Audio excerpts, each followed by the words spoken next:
Hi guys, this is Shabria Monet and welcome to my YouTube channel.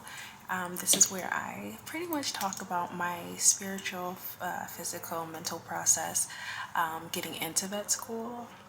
So I am currently 27 years old and I'm actually 28. I'm 28, just had a birthday, and I'm a first year student at Western University of Health Sciences, College of Veterinary Medicine. Such a mouthful. And I have been rejected from over 20 schools in this country over a 5 year consecutive span. So I know a little bit about rejection, and this is just me trying to be obedient, number one, but pretty much tell people kind of what it took and why my rejections were more advantageous to my career now in vet school. So kind of just bear with me while we do that. Since we're all new here, that was a little bit of background information on me.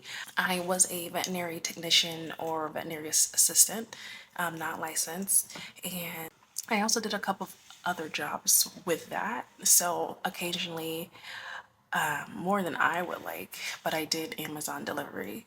And when you hustle hard and you do all this work, I've retaken classes galore and consistently have been rejected cycle after cycle after cycle. It actually takes such a hard mental toll on you.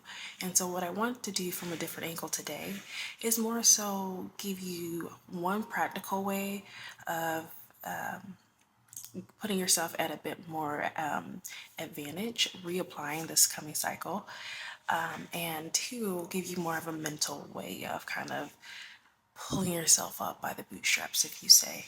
So the first thing that might seem a bit obvious to people who have consistently and consistently reapplied, but for people who this is your first time being rejected, one, I'm very sorry. The first rejection, the first time around, it's absolutely horrible. It's devastating. And you are not crazy to think, like, what the hell? What happened? This should have been a shoe-in.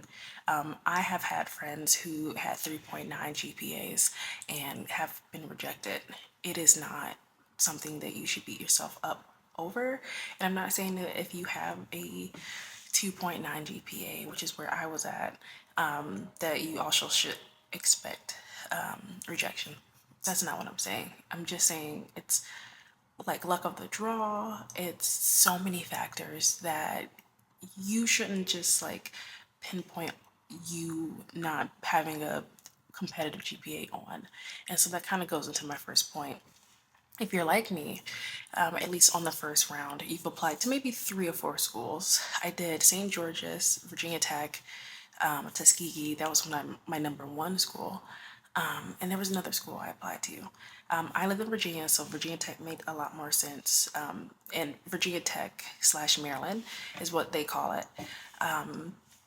But what you're going to need to do is go back to those schools, whether it's emailing them or replying to those rejection emails and asking for, I think we called it a file review.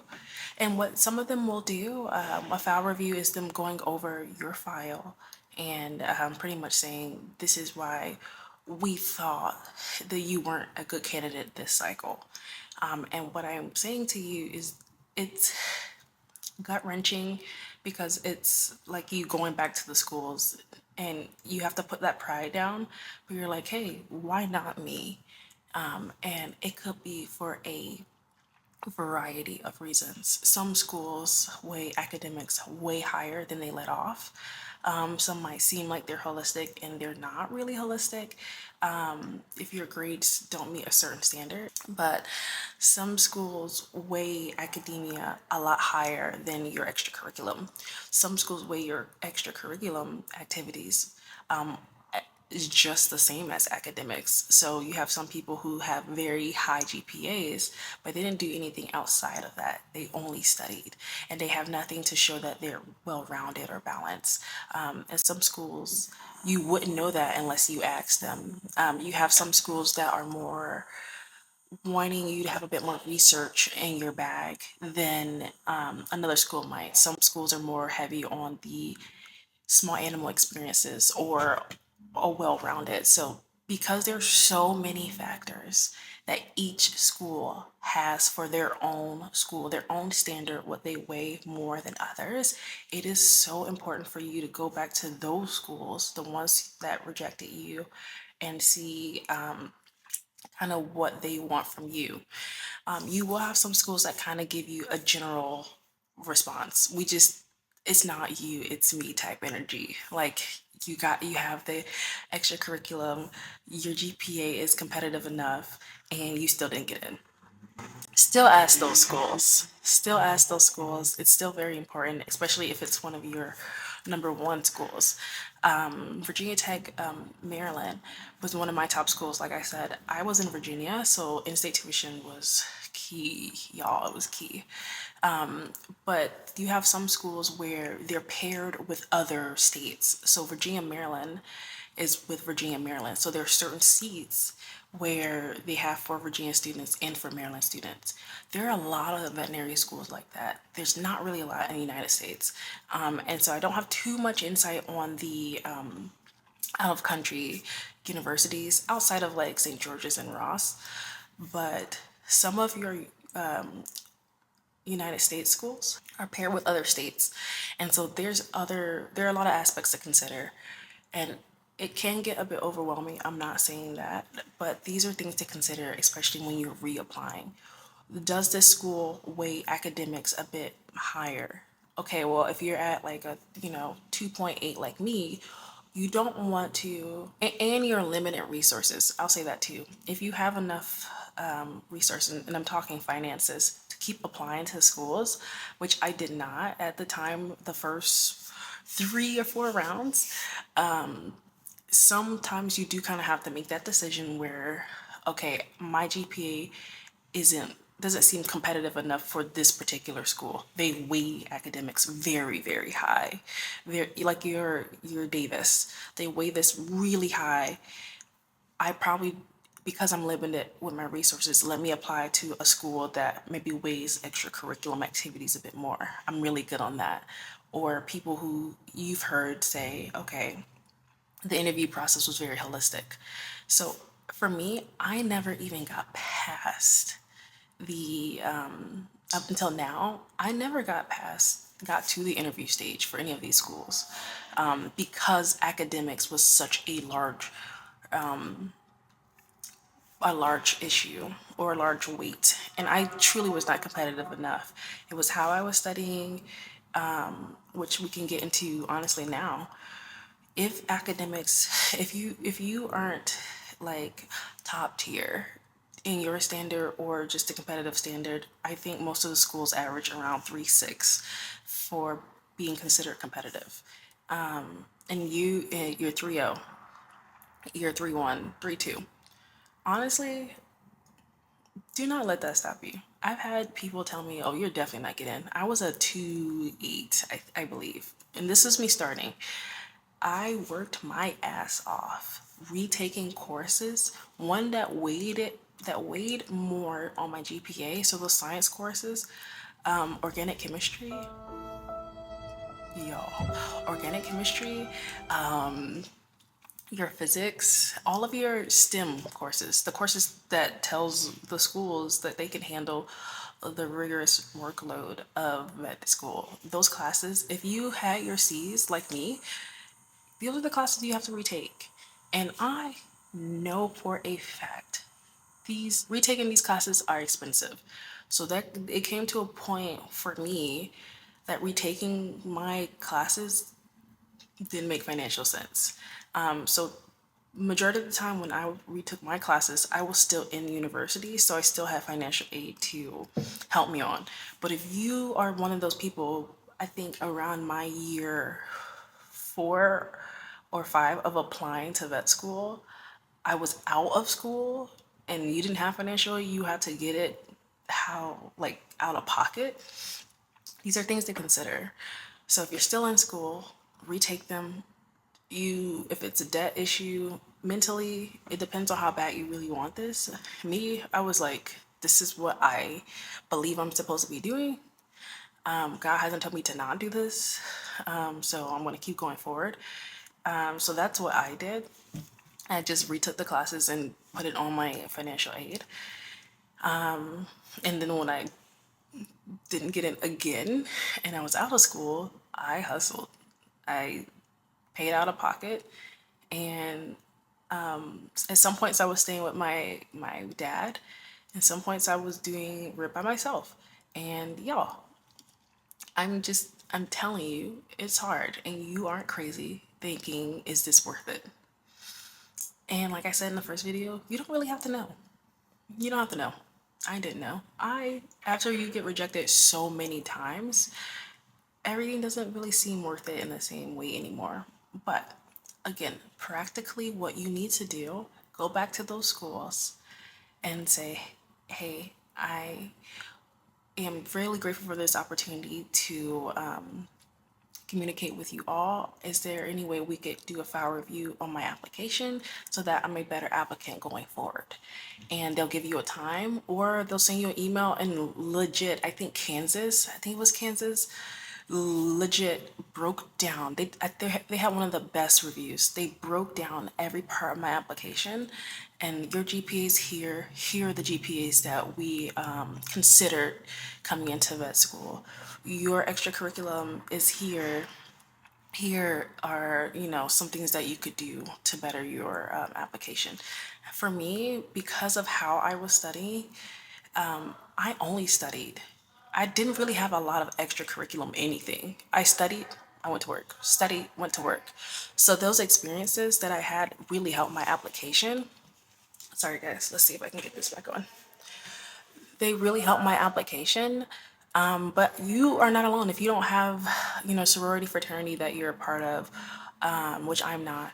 You don't have, you didn't do jazz club, or you really spent your time studying, hustling, and it still kind of got you at point rejection. It's okay, you're not alone. That was me. That was me. But we can change that. So going back is very pivotal and important. And we can talk about that too. Studying, if it is academics, we just got to figure out how to study. For me, that took me getting with some bad girlies, some girls who knew how to study, and they had fun. They were balanced. It took me exposing myself to other people and saying, "Oh my God, it's possible to not just work and study."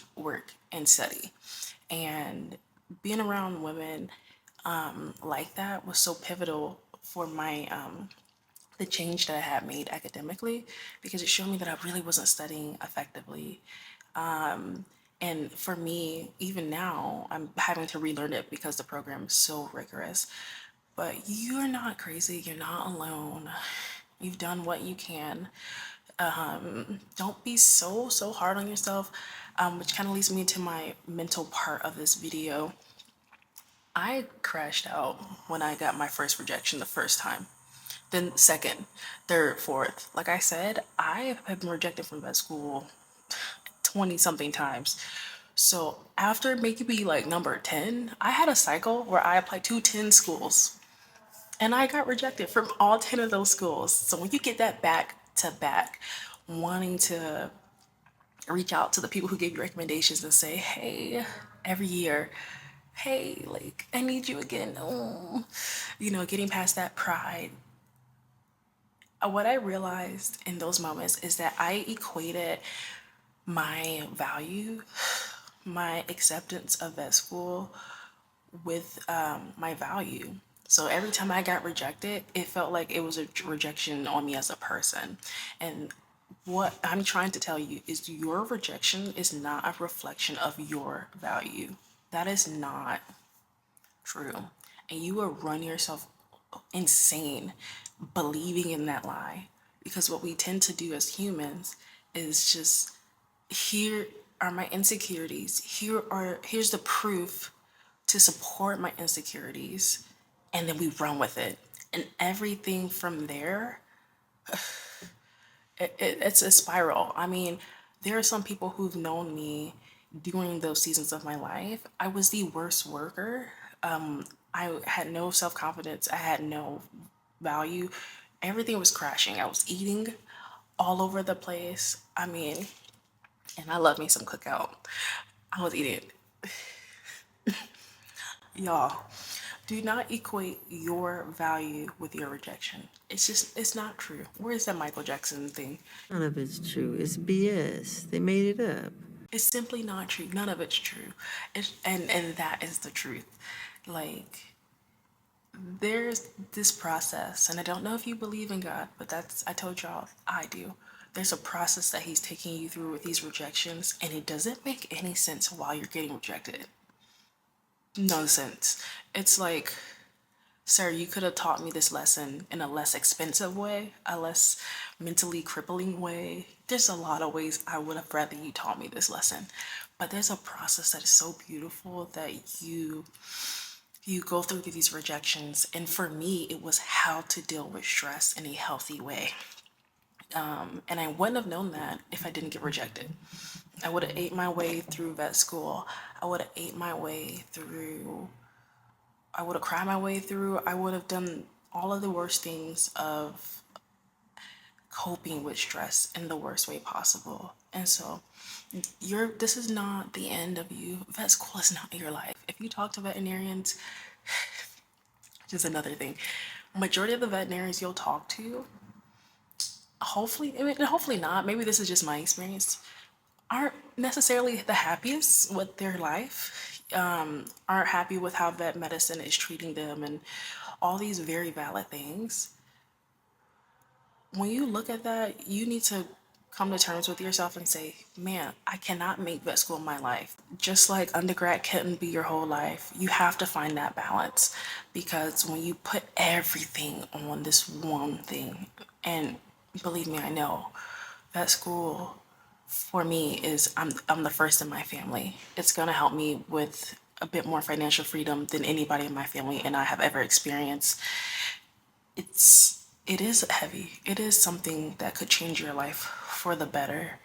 And so I'm not saying your reasons are invalid. I'm just saying when you make, for me, I made it an idol, and I didn't realize that because of how desperate I was for acceptance in that change.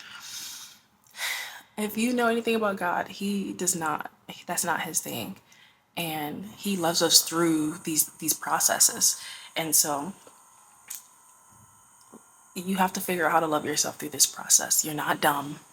You're not stupid. You're not incompetent. You have people who got in and you didn't get in. It's not your time. And make peace that your journey is for you. What's meant for you is for you. Let go of the idea that you screwed up. You didn't. You did everything in your capacity with the knowledge that you had, the effort that you had, the resources that you had and did not have. The people you had, I had a lot of people in my life that I thought was going to get me there, and a lot of people who helped me and supported me while I got there. It's a process, and you're not a silly girl or you're not a stupid guy. It's just your process, and you have to make peace with your process, because if you truly believe in universe or whoever you believe in, then you know it's going to work out. You just don't know the how. And if you are like me and you like planning and control and knowing things, and it has to be a certain way at this time, at this age, once you really let that go, it's such a peace that comes upon you that makes this process a lot better. But it took me 5 years. I'm trying to cut y'all some time, trying to cut you some emotions. I'm trying to cut you some calories. If you can get that lesson a little bit earlier, you can really move the way God intended you to move through these process. There are practical things that you will do, you need to do, but if you can get the mental part, not not perfect, but just more progressive than you were. If once you're done crashing out, because you deserve to crash out, crash out. Once you're done, I'm here to kind of get you back on track after the crash out. Because you should honor your feelings, your emotions. These are very valid concerns, very valid, deficits and mental battles and everything. But get practical about what you need to do. You're gonna have to be patient. That was a big thing for me that I can talk about in a different video. But know that God has you. This is your process, yours and yours alone. Nobody is you. Nobody can be you, be better at being you, even in the rejection. And there are things to be done. and we're gonna get that done. If it's really meant for you, whatever goal it is, for me it was vet school, but this video is for anybody. If it is meant for you, you're gonna get it the way you're supposed to get it. And there's a process to that, and we can do that together. So again, this is Shabria Monet. Thank you, thank you, thank you for watching. Like, subscribe, comment, all the girlies say, or keep it to yourself, because I'm a very big advocate on just trying to keep things safe. Know that you got this and you're not alone. And I'm here to like really tell you that it's a process, and it's a sucky process, but it's yours, and we can do this. We're going to do this, and we're going to do it all together. I hope you guys have a great day or night, and I see you guys next time. Thanks for tuning in. Bye.